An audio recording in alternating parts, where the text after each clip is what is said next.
লিবারেশনের ত্রয়োদশ রাজ্য সম্মেলনকে অভিনন্দন জানাচ্ছি। আপনারা যারা এখানে প্রতিনিধি হিসেবে উপস্থিত হয়েছেন, ভ্রাতৃপ্রতিম হিসেবে উপস্থিত হয়েছেন, তাদের সবাইকে অভিনন্দন। ধন্যবাদ জানাচ্ছি এই সম্মেলন উপলক্ষে এই ধরনের বিশেষ আলোচনার আয়োজন করা, যেখানে সিপিআইএমএল লিবারেশনের সহতীয় সাধারণ সম্পাদক কমরেড দীপঙ্কর ভট্টাচার্য উপস্থিত আছেন। ইতিমধ্যেই comrade Swapan Banerjee, comrade Tapan Ghosh, comrade Naren Chatterjee, comrade Chandidas Bhattacharya তাদের বক্তব্য রেখেছেন। আমি দুঃখিত, কারণ আমি প্রথম থেকে সব বক্তব্য শুনতে পারিনি। আমার পূর্ব নির্ধারিত কৃষ্ণনগরে সমাবেশ ছিল, সেখান থেকে প্রথমেই আমি বলে ছুটে চলে এসেছি, কারণ আমার যত তাড়াতাড়ি আসতে পারা যায়। এবং পরে হয়তো আমি সবটা কমরেড দীপঙ্করের কথা শুনতে পারবো না। আমাদের প্রতিনিধিরা আছেন এখানে, তারা আগে যারা বলেছেন সেগুলো সমস্ত নোট করেছেন আমাদের শিক্ষার জন্য, শিক্ষণীয় জন্য। আর আমাদের পার্টির সর্বভারতীয় সাধারণ সম্পাদক এম.এ. বেবি কিছুক্ষণের জন্য কলকাতায় এসছেন, সুতরাং আমি একটা ফোন পেলাম যে এসে একটু আলোচনা করতে হবে, তারপর ট্রানজিটে আর কি, তারপরে চলে যাবে, সুতরাং আমাকে ছুটতে হবে। ছোটাই তো ধর্ম। যে বিষয়ে আমি সরাসরি চলে আসছি, সে বিষয়ে নির্দিষ্টভাবে বামপন্থী রাজনৈতিক দল তাদের নিজেদের অবস্থান ব্যক্ত করেছেন। তার সঙ্গে দাঁড়িয়ে সবাই বাম ঐক্যের কথা তার উপর জোর দিয়েছেন। তার সঙ্গে ইতিহাস, ভূগোল, বিজ্ঞান, মতাদর্শ, আন্দোলন, সংগ্রাম স্বাভাবিক সেগুলো চলে এসছে। আমি আমার বক্তব্য দীর্ঘায়িত করব না। মনে করি যে বাংলার পুনরুজ্জীবনের জন্য এবং এদেশের ভবিষ্যতের জন্য পশ্চিমবঙ্গে বামপন্থার পুনরুত্থানের প্রয়োজন আছে। যখনই বলি আমি পুনর্জাগরণ বা পুনরুত্থান বা পুনরুজ্জীবন, তখন আমরা স্বীকার করি যে এই জীবনের আগেও আর একটা জীবন ছিল, যদিও আমি জন্মান্তরে বিশ্বাস করি না। আমরা ইতিহাসকে অস্বীকার করতে পারি না, কিন্তু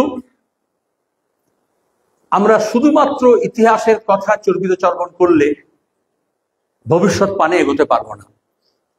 আমরা ইতিহাস চর্চা করি, ইতিহাস থেকে শিক্ষা গ্রহণ করি। ইতিহাসে ভালো আছে অভিজ্ঞতা, মন্দ আছে। তার মধ্যে দাঁড়িয়ে যারা প্রগতিবাদী হয় তারা ইতিহাস থেকে শিক্ষা নেয়, আন্দোলন সংগ্রামে যেগুলো আমাদেরকে প্রেরণা যোগায়, সম্মুখ পানে এগিয়ে যেতে, উত্তরণের জন্য যা আমাদের পাথেও দেয়। প্রতিক্রিয়া শক্তি তারা খুঁজে বেড়ায় ইতিহাসের মধ্যে এমন কি কি ঘটেছে যা আমাদের পেছন পানে টানে, অতীতমুখী করে, আমাদের পায়ে বেড়ি পড়ায়, আন্দোলন সংগ্রামের পথে, ঐক্য গড়ার পথে বাধা তৈরি করে। আমার শ্রেণীর ঐক্য, শ্রেণীর স্বার্থ তাকে বিঘ্নিত করে। এবং সর্বোপরি আমাদের আজকের যে সমস্যা, আজকের যে চ্যালেঞ্জ, আজকের যে পরিস্থিতি এবং সেখান থেকে যে ইমার্জিং সিনারিও, এই ঘটমান সময়ে, চলমান সময় থেকে ভবিষ্যতে যা আসছে, যে আশঙ্কা, যা পদধ্বনি, সেটা সম্পর্কে আমাদের কতটা প্রস্তুতি তৈরি করতে সাহায্য করে, প্রস্তুত হতে সাহায্য করে, আরো বেশি মানুষের সমাবেশ করতে সাহায্য করে, শ্রেণী ঐক্যকে আরো বেশি দৃঢ় করে, সেটার উপরে আমরা জোর দিই। মার্ক্সবাদী হিসেবে, বামপন্থী হিসেবে এটা আমাদের করণীয়। আমরা কেউই ইতিহাসে ফিরে যেতে পারি না। None of us can go back to history, but we learn from history. আর সেখানে দাঁড়িয়ে আজকের দিনের যে চ্যালেঞ্জ, এটা আপনারা ভালো জানেন, আপনাদের নিশ্চয়ই রিপোর্ট এটা আছে, প্রতিবেদনে আছে, সম্পাদকীয়, আপনারা আলোচনা করবেন, আমরা সবাই আলোচনা করছি। সেখানে চোখ বুজে থাকলে হয় না, এবং সেখানে অতীতের আতশ কাজ ফেলে দিয়ে হয় না, সেখানে ভবিষ্যৎ মুখে আমাদের যে সম্মুখে পানে যে লড়াই, যে সংগ্রামের যে তাগিদ, যে লক্ষ্য, যে চাহিদা, তার উপর দাঁড়িয়ে ফেলে দেখতে হয়। এবং সেখানে আমরা সবাই একমত। আমাদের দৃষ্টিভঙ্গি আলাদা হতেই পারে, চুলচেরা বিচার করলে আমাদের অবস্থান আলাদা হতেই পারে, কিন্তু আমাদের লক্ষ্যের দিকে, আমাদের সংগ্রামের ঐক্যের প্রয়োজনে, আমাদের শ্রেণী স্বার্থের প্রশ্নে, আজকের দেশের যে সামনে যে চ্যালেঞ্জ এবং রাজ্যে যে চ্যালেঞ্জ, সেই ব্যাপারে আমাদের উপলব্ধি সেখানে অনেক কমন গ্রাউন্ড আছে এবং বেশিরভাগটাই হচ্ছে সাধারণ উপলব্ধি, তার উপরে জোর দিতে হয়। আমরা ইতিহাস অস্বীকার করতে পারি না। যখন বামপন্থার পুনরুত্থানের কথা বলছি, বামপন্থা যখন কমরেড চণ্ডীদাস ভট্টাচার্যের কথা আমি শুনলাম, যখন সংখ্যাগরিষ্ঠ মানুষের, তার ভাষা থেকে ধার করে বলছি আমি, অভিমত ছিল বামপন্থার পক্ষে, অনুসারী ছিল, আন্দোলন সংগ্রামে তেজ ছিল, আমি বামফ্রন্ট সরকার বললামই না। কিন্তু তখনও দাঁড়িয়ে আমরা সব ভালো করেছি, সব ঠিক করেছি, এটা কোনো কমিউনিস্ট, কোনো বামপন্থী এটা বিশ্বাস করে না, বলতে পারে না। সেখানে যেরকম পজিটিভ সাইডস আছে, নেগেটিভ সাইডসও আছে। এবং সিপিআইএম যাহাতক, আমরা সেটাকে একেবারে দস্তাবেজে ডকুমেন্টেড করেছি যে কোথায় আমাদের ভুল হয়েছে, ত্রুটি হয়েছে। কমিউনিস্টরা নিজের ভুল এবং ত্রুটি স্বীকার করতে ভয় পায় না, এমনকি সমালোচকদেরও ভয় পায় না। কবিরের একটা দোয়া ছিল, নিন্দক নিয়ারে রাখিও আঙ্গন কুটির ছয়, বিন পানি বিন সাবুন নির্মল করে স্বভাব। যদি সমালোচককে আমি দরকার হলে নিজের প্রাঙ্গণে কুটির বানিয়ে রাখতে হয়, যাতে সুবিধা হয়, সাবান জল ছাড়াও চরিত্রকে নির্মল করে। সুতরাং সমালোচনাকে কখনোই ভয় পাওয়া উচিত নয়, কিন্তু আলোচনাও এড়িয়ে যাওয়া উচিত নয়। সেই আলোচনার মঞ্চ আপনারা গড়ে তুলেছেন, তার জন্য আপনাদের ধন্যবাদ। আমরা যখন বলছি যে পুনরুত্থান দরকার, তাহলে তার এই কনক্লুশনের আগে একটা প্রেমিস আছে। সেখানে হচ্ছে বামপন্থার একটা অপর্যায় ঘটেছিল, উত্থান, সেখান থেকে তার অবনমন হয়েছে। জনসমর্থনের দিক থেকে বলুন, আন্দোলনের দিক থেকে বলুন, ঐক্যের দিক থেকে বলুন, যে যা নিজের দিক থেকে বলতে পারে, তাহলে সেটাকে স্বীকার করতে হয়। আজকে বামপন্থার পুনর্জাগরণের দরকার, পুনরুত্থানের দরকার এই জন্যই। এটা সিপিআইএম, সিপিআই, সিপিআইএমএল, লিবারেশন, এটা আরো অন্য কোনো গোষ্ঠী বা RSP, forward block, CPI, SUCI ব্যাপার না। বামপন্থা লার্জার ক্যানভাস, সেখানে কেউই আমরা এককভাবে দাবি করি না যে সেই ক্যানভাসে আমার মনের ভাব নিয়ে, আমার ভাবাবেগ দিয়ে আমি চিত্রিত করব। তাহলে আমাদের এখানে যে দক্ষিণপন্থার উত্থান হলো, গোটা দেশে যে চরম দক্ষিণপন্থার উত্থান হলো, তার মধ্যে একটা হতে পারে যে এই বামপন্থীদের জন্যই হয়ে গেল অ্যাসেসমেন্ট, তাহলে সব ঠিকঠাক ছিল। সিপিআইএম এর জন্যই হয়ে গেল, নাহলে সব ঠিকঠাক ছিল। আবার উল্টে হচ্ছে, দক্ষিণপন্থার যে উত্থান হলো, তার পূর্ব শর্ত হচ্ছে যে বামপন্থাকে আসলে ক্ষয়িষ্ণু হতে হবে, ক্ষীয়মান হতে হবে, আক্রান্ত হতে হবে, তাকে অনেক বেশি ক্ষতির স্বীকার করতে হবে। এবং চরম প্রতিক্রিয়াশীল শক্তি, দক্ষিণপন্থী শক্তি, দেশি হোক বিদেশি হোক, ধর্মান্ধ শক্তি হোক, যে নামে ডাকুন তাকে, সাম্প্রদায়িক শক্তি হোক, বিভাজনের শক্তি হোক, জাতিসত্তার রাজনীতির নাম করে শ্রেণী ঐক্যকে খণ্ড বিখণ্ড করা হোক, তাদের সবার একটা ভূমিকা ছিল যে লাল হাটাও দেশ বাঁচাও। তখন কিন্তু কেউ বলেনি যে সিপিএম হাটাও বা বামফ্রন্ট হাটাও, তা হচ্ছে লাল হাটাও। তাহলে আক্রমণটা কিন্তু প্রথম থেকে শানিত ছিল বামপন্থার উপরে, শ্রেণী ঐক্যের উপরে। ঠিকই সেখানে সিপিআইএম আপাত দৃষ্টিতে বা ভোটের নিরিখে বা আন্দোলন সংগ্রামে যেভাবেই বলুন না কেন, তার দায় এবং দায়িত্ব বেশি বর্তায় এবং তার সঙ্গে দাঁড়িয়ে তাকে ক্ষয়ও বেশি স্বীকার করতে হয়েছে, আক্রান্ত বেশি হতে হয়েছে, অসংখ্য শহীদ ঘর ছাড়া, মিথ্যা মামলা, পাট্টা পাওয়া জমি থেকে উৎখাত, এবং সে লড়াই এখনো চলছে। তাহলে এখন আমি ধন্যবাদ জানাচ্ছি যখন এই স্লোগান দেওয়া হয়েছে গণতন্ত্র অধিকারের দাবিতে ঐক্যবদ্ধ হন, আমরা একমত, শুধু প্রস্তাব নয়, গণতান্ত্রিক অধিকার, গণতান্ত্রিক পরিসর। বামপন্থার পরে আসুন, গণতান্ত্রিক পরিসর সংকুচিত হয়েছে, গণতান্ত্রিক অধিকার আক্রান্ত হয়েছে, গণতন্ত্র, গণতান্ত্রিক প্রতিষ্ঠান, এই সবগুলো আক্রান্ত, গোটা দেশে অনেক বেশি, তাকে অস্বীকার করার উপায় নেই। কিন্তু এই গোটা দেশে দক্ষিণ পন্থার উত্থান, বামপন্থার সংকোচন এবং গণতান্ত্রিক অধিকার প্রতিষ্ঠানের উপর আক্রমণ, যা আজকে এসআইআর শুনছেন, দীপঙ্করবাবু আরো ভালো করে বলবেন, বিহারের নির্বাচন দেখলেন, তার আগে মহারাষ্ট্র দেখলেন, হরিয়ানা দেখলেন, দিল্লি দেখলেন, আমরা পশ্চিমবঙ্গে পঞ্চায়েত নির্বাচন দেখেছি, পুর নির্বাচন দেখেছি, কোঅপারেটিভ নির্বাচন দেখছি, স্কুল কলেজ মাদ্রাসা কমিটি নির্বাচন দেখছি, একটা ক্লাব কমিটি, একটা ক্রীড়া প্রতিষ্ঠান দেখছি। সবটা এক না, এখানে আবার একটা হয় যে সব এক ব্রাশে, no, we can't paint everything with a single brush, single colour. কিন্তু আক্রান্ত তো হচ্ছে, আক্রান্ত তো হচ্ছে।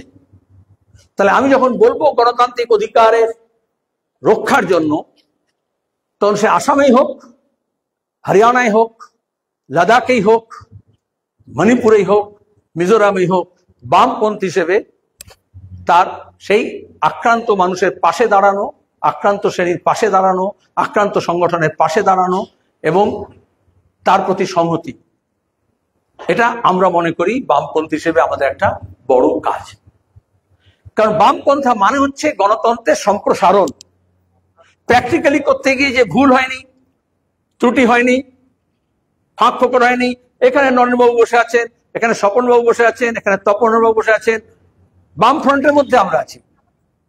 কিন্তু বাম ফ্রন্টের মধ্যেও তো আলাপ আলোচনা হয়, তর্ক বিতর্ক হয়, বিভিন্ন বিষয়ে আলাদা আলাদা অবস্থান থাকে, কেউ কেউ একটু বাইরেও গিয়ে বলে। কিন্তু আমরা বামপন্থী হিসেবে মনে করি যে সেখানে বামপন্থাকে আক্রমণ বা সিপিআইএম কে আক্রমণ বা একটা নির্দিষ্ট সিপিআইএম এর লিবারেশনকে আক্রমণ বা এসইউসিআই কে আক্রমণ করার জন্য শহীদ মিনার ময়দানে গোটা মানুষকে ডেকে নিয়ে এসে ঘোষণা করার দরকার হয় না। সেগুলো আমরা এই ধরনের আলোচনার মধ্যে দাঁড়িয়ে আমরা জানি আমাদের দৃষ্টিভঙ্গি কিছু আলাদা আছে, কিছু মতবিরোধ আছে, কিছু মতপার্থক্য আছে, সেটা থাকা স্বাভাবিক, সেই জন্য আলাদা দল। নাহলে সিপিআই আর সিপিএম আলাদা দল কেন? তাহলে সিপিআইএম এর লিবারেশন আলাদা দল কেন? এই বাস্তবতাকে স্বীকার করে নিতে হয়। কিন্তু লক্ষ্য যদি স্থির থাকে, মতাদর্শে যদি আমাদের পরিপক্কতা থাকে, তাহলে এই সাময়িক ভুল বোঝাবুঝি, কোন একটা নির্দিষ্ট বিষয় নিয়ে আলাদা আলাদা অবস্থান, এটাকেও গণতান্ত্রিক কাঠামোর মধ্যে মেনে নিতে হয়। সেটা থেকে মতনৈক্য হতে পারে, কিন্তু মনোমালিন্যের জায়গা নেই। We have paid the price for conflicts, confrontations, contradictions. এ রাজ্যে এবং এদেশে বামপন্থীরা আমরা দুর্বল হয়েছি, ক্ষয় হয়েছে, কিন্তু তার মধ্যে অনেক বেশি আমাদের রসদ, আমাদের ফায়ার পাওয়ার, আমাদের এনার্জি আমরা নষ্ট করেছি বা ব্যবহার করেছি, either used or abused or misused। সেখানে আমাদের পারস্পরিক এই সমস্ত যে নানান রকমের ভুল বোঝাবুঝি আছে বা সঠিক বোঝাবুঝি আছে, কিন্তু মতবিরোধ আছে, সেইটাকে আজও হয়তো আমরা ব্যবহার করি। আজকে আমাদের সামনে যে চ্যালেঞ্জেস হচ্ছে, সেটাকে যদি মোকাবিলা করতে হয়, গণতান্ত্রিক পরিসরকে যদি পুনরুদ্ধার করতে হয় এবং ডেমোক্রেটিক স্পেসকে যদি আমাদের রিকভার করতে হয়, তাহলে আমাদের এই ব্যাপারে আরো বেশি ডেমোক্রেটিক হতে হবে ফ্রম আওয়ারসেলফ, অ্যামং আওয়ারসেলফস। যে ঠিক আছে, আপনার অবস্থান আমি বুঝি, আমার অবস্থান আমি বুঝি, কিন্তু আমি আমার এনার্জি কোথায় কনসেন্ট্রেট করব, কার বিরুদ্ধে করব, কোনটা আমাদের ফায়ার পাওয়ারটাকে বেশি অ্যাট্রাক্ট করবে, সেটা ব্যাপারে নির্দিষ্ট আমাদের মধ্যে দৃষ্টিভঙ্গি পরিষ্কার হওয়া দরকার।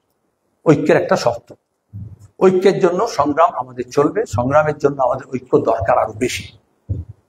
তাহলে আমাদের বাংলা চাই যখন আপনারা বলছেন, তার মানে এই মুহূর্তে বাংলার যা সিচুয়েশন, দেশের যা সিচুয়েশন, সেখানে এখানে আমাদের কারোর কোনো অবস্থানে কোনো গুরুত্ব নেই যদি না বামপন্থীরা আমরা একযোগে একসঙ্গে দাঁড়াতে পারি।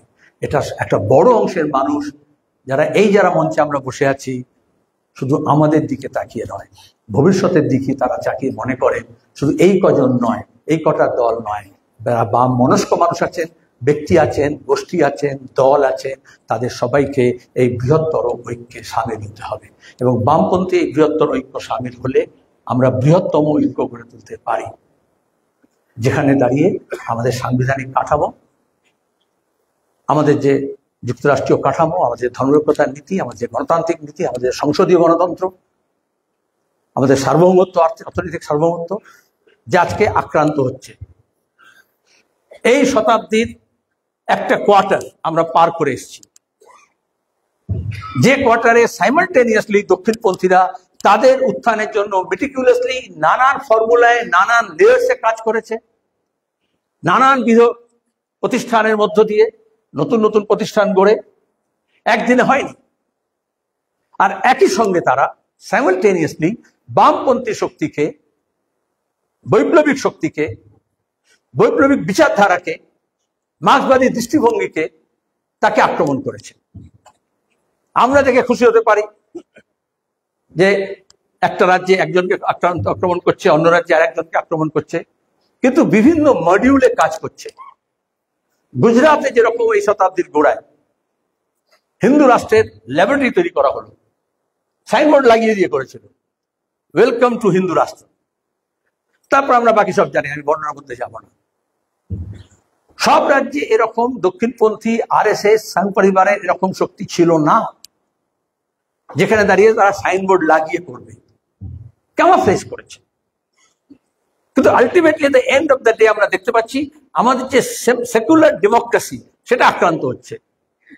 গণতান্ত্রিক ধর্মনিরপেক্ষ নীতি হিন্দু রাষ্ট্রের যে ল্যাবরেটরি গুজরাটে তৈরি করেছিল, সেই একটা মডিউলে নয়, উত্তর পূর্ব ভারতে, আসামে, মণিপুরে, পশ্চিমবঙ্গে, ওড়িশায়, এটা বিহারে, তারা বিভিন্ন মডিউলে বিভিন্ন ল্যাবরেটরি কাজ করছে। কোন মডেল সাকসেসফুল হবে, কারণ এটা সমাজ বিজ্ঞানের বিষয়, ওরাও তো 100% শিওর নয়। আরএসএস একটা বড় কাজ হচ্ছে, তারা বিভিন্ন লেয়ার্সে কাজ করে। আমরা একটা লেয়ার দেখলে বুঝতে পারি না, অনেকে আরএসএস দেখতেই পারে না। বিজেপিতে একটা ফ্রড, সিপিআইএম এর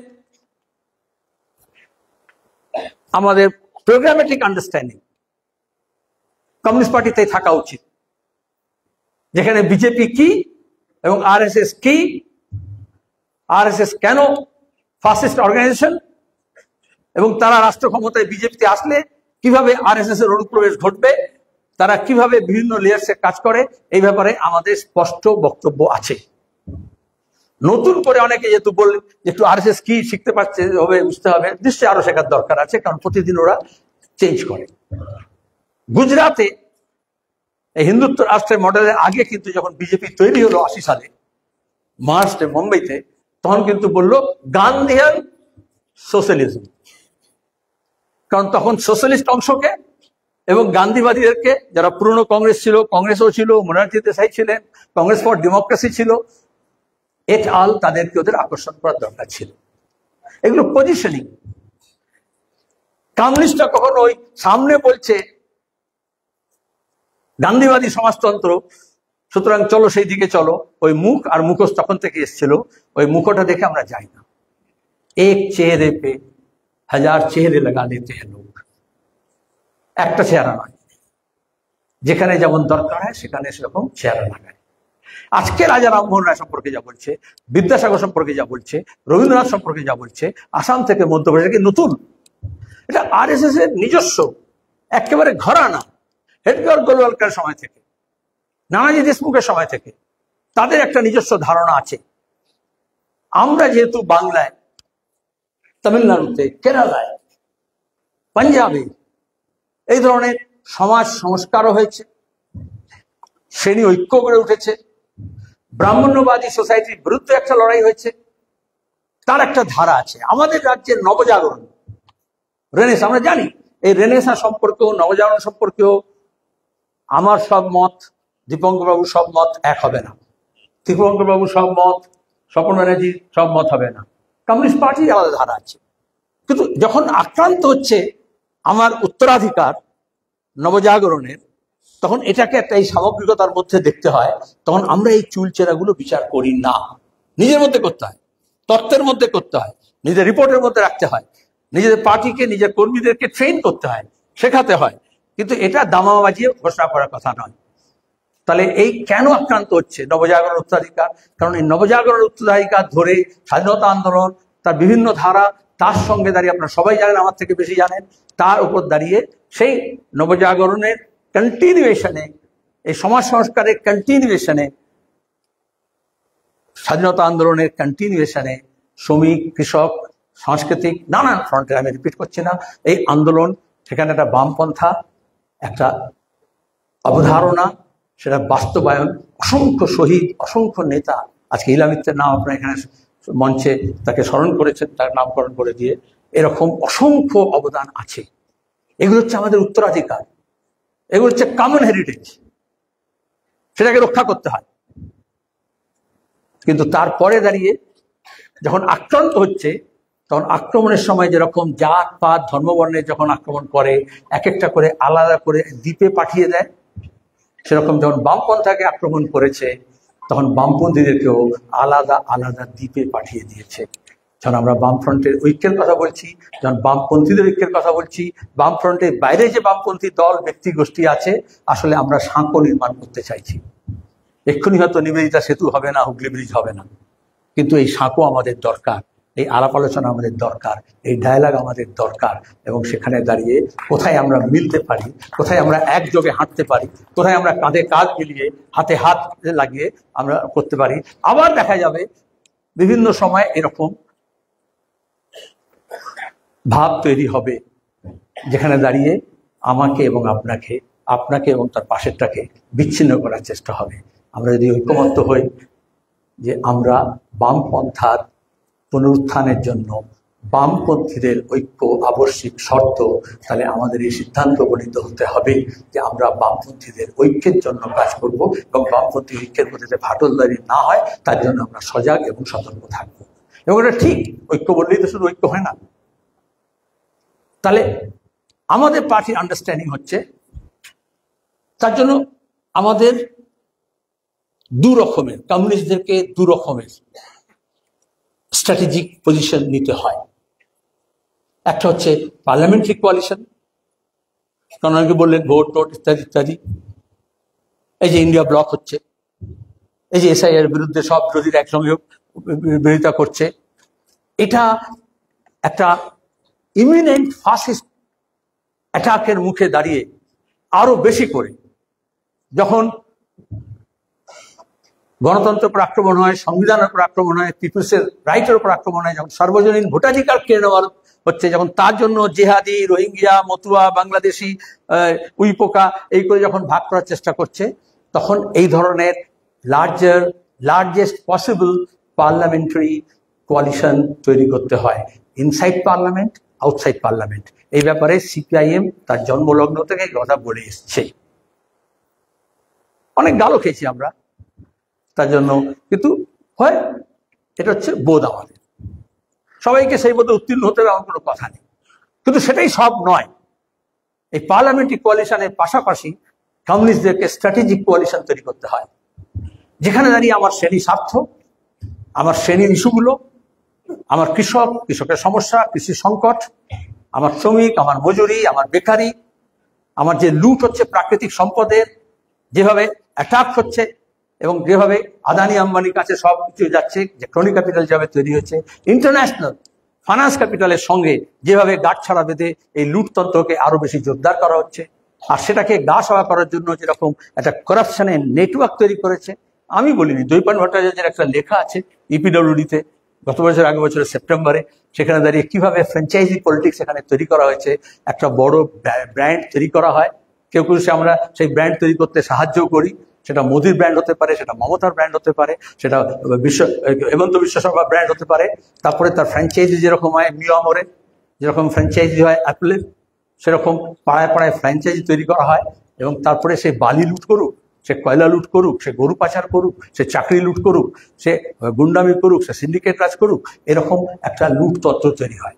এই লুটতন্ত্রকে বিরুদ্ধে আমাদের একসঙ্গে বলতে হবে এবং লড়তে হবে।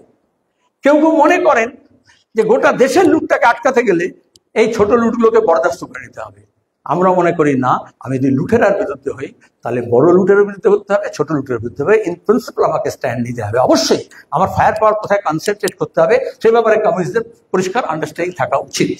কিন্তু আজকে যদি বাংলায় বাঁচাতে হয় তাহলে সেটা গোল গোল কথা দিতে হবে না। আমার বাংলার স্কুলকে বাঁচাতে হবে, শিক্ষক কুলকে বাঁচাতে হবে, শিক্ষাকে বাঁচাতে হবে, আমার বাঁধকে বাঁচাতে হবে, আমার নদী ভাঙন থেকে আক্রান্ত মানুষকে বাঁচাতে হবে। আমার 100 দিনের কাজে যারা দুর্নীতি করেছে তাদের বিরুদ্ধে লড়তে গেলে 100 দিনের কাজটাকে বাঁচাতে হলে আমাদের আন্দোলন সংগ্রামের পথে আসতে হবে।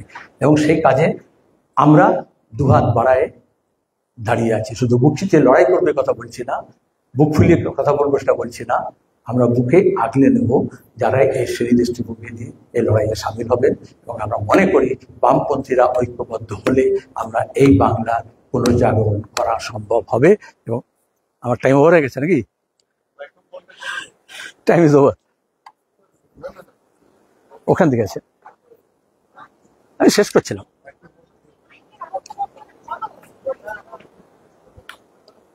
এখান থেকে আছে, ওখান থেকে আছে, এখানে না। এই বাংলা আমার মনে হলো ওটা হয় পার্লামেন্টে ছিলাম তো মাইক মানে বন্ধ করে দিত, যে সময়টা হয়ে যাবে আর কি, বেশিক্ষণ বলে আর কি। এটা পার্লামেন্টে এরকম কোনো ইলিউশনও নেই আমার। যাকে তো একটু মজা করলাম, সিরিয়াস কথা বলছিলাম।